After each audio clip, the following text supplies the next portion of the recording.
สวัสดีจ้าพ่อแม่พี่น้องเมื่อนี้กะที่มาเฮ็ดคลิปเมื่อนี้เพราะว่ามีในคอมเมนต์ถามว่าคุมอาหารยังไงติวันนี้ก็เลยสิมาอธิบายการคุมอาหารของข่อยเด้อพี่น้องบ่ได้เป็นโค้ชบ่ได้เป็นผู้เชี่ยวชาญด้านอีหยังคือแบบว่าเฮาปฏิบัติตามสิ่งที่เฮาศึกษามาแล้วเฮาก็เอามาใส่กับตัวของเฮาเองนะพี่น้องเอาตามความถนัดความสะดวกของเฮาแต่ก่อนอื่นเลยนี่เริ่มเฮ็ด IF มื้อนี้เข้าประมาณวันที่28แล้ว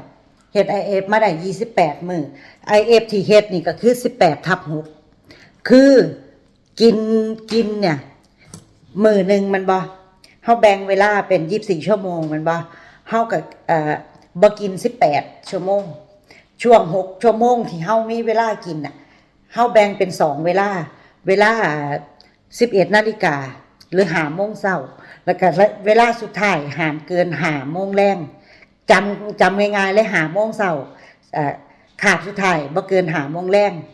ก็เลยกลายเป็นโอเคถ้าเฮ็ดได้เนาะเพราะว่าเวลามันเลข5เอาเลข5แล้วก็กินตอน11โมงเช้า5โมงเช้าเนี่ยเนาะก็จะกินโปรตีนแน่นๆหนักๆกินไขมันดีมันบ่เฮากินผักกินผักต้มคือเห็นที่โพสต์ไปนั่นล่ะที่กินเฮากินให้มันอิ่มๆกินให้มันอิ่มกินให้มันแซ่บแล้วเฮาก็สิมีความสุขมันบ่มีความสุขในการกินแล้วบ่หิวจะบ่หิวและบ่โหยแล้วตอนก่อนช่วง5โมงแลงน่ะคือจะกินประมาณ4โมงกว่าๆให้ก่อน5โมงแลงก็ให้มันจบสิ้นสุดไปเลย5โมงแลงนี่บ่กินอีหยังกินแต่น้ำจิบกาแฟถ้าเกิดหิวเฮาก็กินได้เฮาก็กินได้แต่เฮาตัดข้าวบ่กินข้าวเฮากินแต่เป็นผักต้มหรือผักสดแล้วเป็นเนื้อสัตว์ที่มีไขมันดีในตัวนั่นเนาะประเทศนี้ถ้าเกิดหิวเนาะเฮาก็กินเป็นน้ำเปล่าหรือชาร้อนระวัง5โมงเช้าเนาะแล้วก็บ่กินจุกกินจิบบ่กินจุกบ่กินจิบแล้วก็คือการ IF อธิบายไปแล้วก็คือการลดแป้งก็คือลดข้าวกินแค่ทัพพีเดียวจากปกติจะ3ทัพพีแล้วก็พวกผักที่เป็นหัวน่ะมันจะมีแป้งมันบ่เฮาก็เลือกกินผักเป็นหัวบ่กินเป็นข้าวแต่เฮาก็กินปริมาณให้มันแบบคือว่าบ่กินเยอะเกินไปกินให้มันพอดีถ้าผู้ใดเฮ็ดงานก็ต้องการพลังงานในการทำงานก็กินให้อิ่มแต่ว่าเฮาเว้นช่วง18ชั่วโมงเนี่ยคือบ่กินหยังเลยคือเป็นการ IF บางคนสิเฮ็ด16/8ก็ได้16ชั่วโมงไม่กินอะไรแต่ช่วงระยะเวลา8ชั่วโมงกินผู้ใดจะกินข้าวเช้ากลางวันเย็นก็ได้แต่ว่าของตัวข่อยเองนี่ข่อยกินแค่เอาเช้ากับเที่ยงมาใส่น้ำกันเป็น5โมงเช้าเอามาใส่น้ำกันแล้วก็ไปกินอีกที่นึง4โมงกว่าๆหลัง5โมงก็สิบ่กินเพราะว่าเป็นแบบนี้แต่ใดแล้วเพราะบ่ค่อยหิวข้าวเช้าจะออกไปเฮ็ดนั่นเฮ็ดนี่จะออกเข้าป่าเก็บผักเก็บเห็ดกลับมาบางทีมากินเที่ยงกินบ่ายจังซี่นะคือเป็นคนแบบนี้อยู่แล้วนะแล้วก็สิลดแป้งแล้วก็งดน้ำตาลทุกชนิดบ่กินกาแฟใส่น้ำตาลบ่กินกาแฟบ่กินชาใส่น้ำตาลบ่กินน้ำอัดลมที่มีน้ำตาลน้ำผลไม้ที่มีน้ำตาลขนาดผลไม้ก็ยังบ่กินนิดเดียวกินเพราะให้มันมีน้ำตาลเฮาใส่ความหวานของผักและผลไม้นิดหน่อยมาเป็นตัวแทนน้ำตาลเพราะว่าเป็นคนมากินเค้กของหวานของไทยหญิงมักแห้งของหวานเป็นคน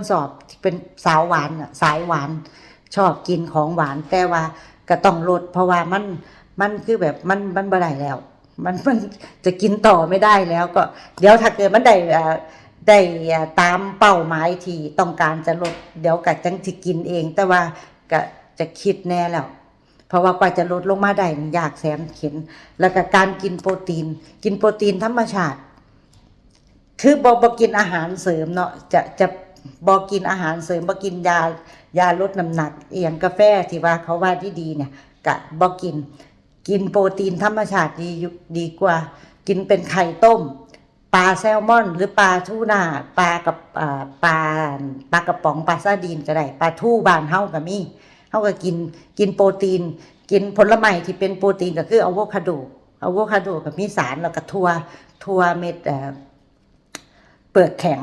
แล้วก็พวกหมูติดมันกินได้นิดหน่อยแล้วก็จะบ่กินไม่บ่ชอบกินอกไก่เด้อเป็นคนบ่ชอบกินก็จะไปกินเป็นน่องไก่ที่ไม่มีไขมันอยู่ในน่องไก่นิดนึงแต่บ่กินหนังแล้วปกติก็สิชอบหนังคือกันล่ะเป็นคนมากินหนังไก่หนังหมูหนังไก่เนี่ยเป็นคนมักมีแต่ของโปรดทั้งนั้นแหละของที่เฮ็ดให้อ้วนเนาะบัดทีนี้ปกติเด้อเวลาทอดเบคอนให้ลูกและสามีเนาะเขาก็สิกินแต่เนื้อบัดนี้เขาบ่กินที่มีติดมันแม่นบ่ก็สิแนมซ้ายแนมขวาบ่มีไผเห็นจับใส่ปากมานี่น่ะเป็นข้ออันนี้แล้ว ตอนทุกมื้อนี้ก็คือกลายเป็นบ่กินบ่เอาใส่ปากเลยของที่มันบ่ดีเนาะบัดทีนี้ก็ออกกำลังกายได้บัดทีนี้ออกกำลังกายก็ตามความเหมาะสมของผู้ใดอยากไปเข้ายิมก็ไปผู้ใดอยากจะออกอยู่บ้านแต่เอาตามความชอบใจของแต่ละคนนะพี่น้องเพราะว่าคนเฮามันบ่คือกันบางคนเฮ็ดงานแต่ว่าตัวข่อยเองข่อยบ่ได้เฮ็ดงานเนาะข่อยก็อยู่บ้านทำความสะอาดบ้านดูแลบ้านดูแลลูกเนาะเฮาก็เอาเวลามีเวลาเยอะแยะนะครับพี่น้องก็เลยว่า